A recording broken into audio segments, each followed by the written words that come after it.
Sahabat Kompas.com, kasus dugaan investasi bodong robot trading DNA Pro tengah menjadi perbincangan hangat di tanah air.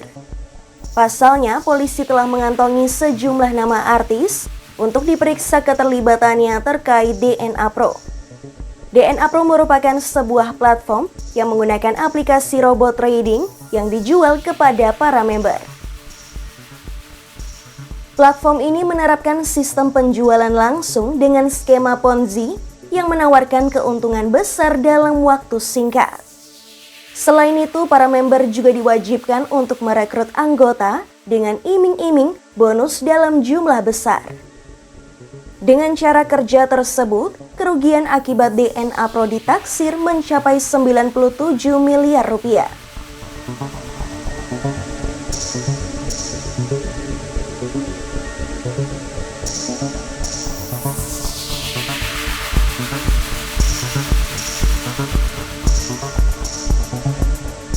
Sementara itu, beberapa figur publik kini menjalani pemeriksaan terkait kasus DNA Pro.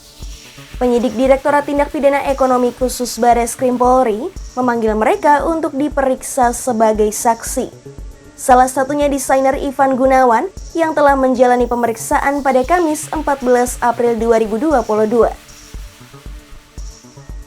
Saat diperiksa, Ivan mengakui bahwa dirinya sempat menjalani kerjasama sebagai brand ambassador DNA Pro Academy selama 3 bulan. Dia juga menyerahkan uang bayaran yang diterima dari hasil kerjasama tersebut sebesar 1 miliar rupiah ke Bareskrim Polri. Sementara itu, artis Rizky Bilar dan istrinya Lesti Kejora juga akan diperiksa sebagai saksi pada 20 April mendatang. Pasalnya, mereka dikabarkan pernah menerima uang sebesar 1 miliar rupiah dari Stefanus Richard selaku co-founder robot trading DNA Pro. Tak hanya Ivan Gunawan dan pasangan Lesti Bilar, penyidik juga akan memeriksa DJ Una, Rosa, Elo, Billy Syahputra, dan Yosi Project Pop.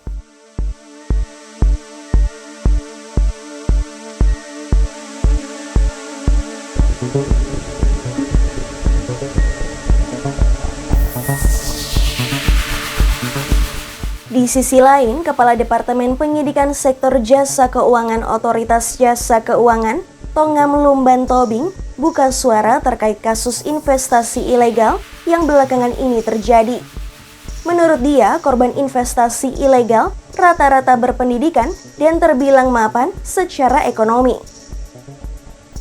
Kalau kita lihat korban dari Binari dan Moro Trading saat ini ya, Bapak Ibu ya, dari data yang mengasuh pengaduan kepada kami, itu rata-rata adalah orang-orang yang punya pengetahuan sebenarnya. Orang berpendidikan dan punya penghasilan yang mapan. Karena korban-korban ini mampu menginvestasikan uang sampai ratusan juta, bahkan miliaran. Kami tidak pernah ada menerima pengaduan korban Binari dan Moro Trading ini seorang petani, enggak. Atau orang-orang yang memang pendapatan menengah yang ke bawah. Tidak ada. Tongam juga menilai maraknya investasi ilegal tak terlepas dari adanya faktor penawaran dan permintaan. Dia mengatakan faktor penawaran muncul karena adanya pasar untuk melakukan investasi ilegal.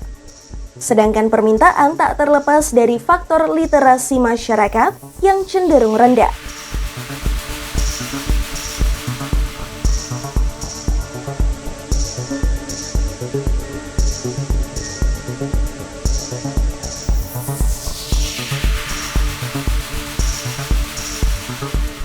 Seiring dengan pemeriksaan para saksi terkait DNA Pro, Bareskrim Polri juga menerbitkan red notice untuk memburu 3 tersangka. Ketiga tersangka yang telah ditetapkan sebagai buron tersebut diduga kabur ke Turki. Mereka adalah Fauzi alias Daniel Zil, Eliazar Daniel Piri alias Daniel AB, dan Ferawati alias Faye.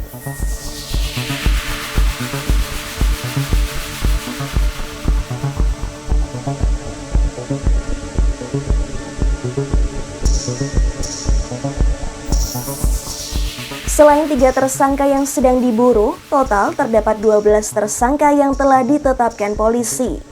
Dari 12 tersangka, sebanyak 6 orang telah ditahan, sedangkan 6 lainnya masuk dalam daftar pencarian orang atau DPO.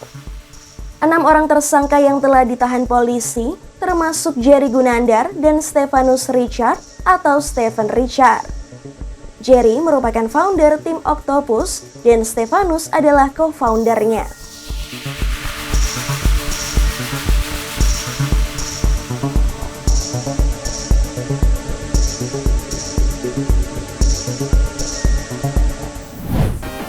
Demikian news update, simak informasi terupdate lainnya hanya di kompas.com, jernih melihat dunia.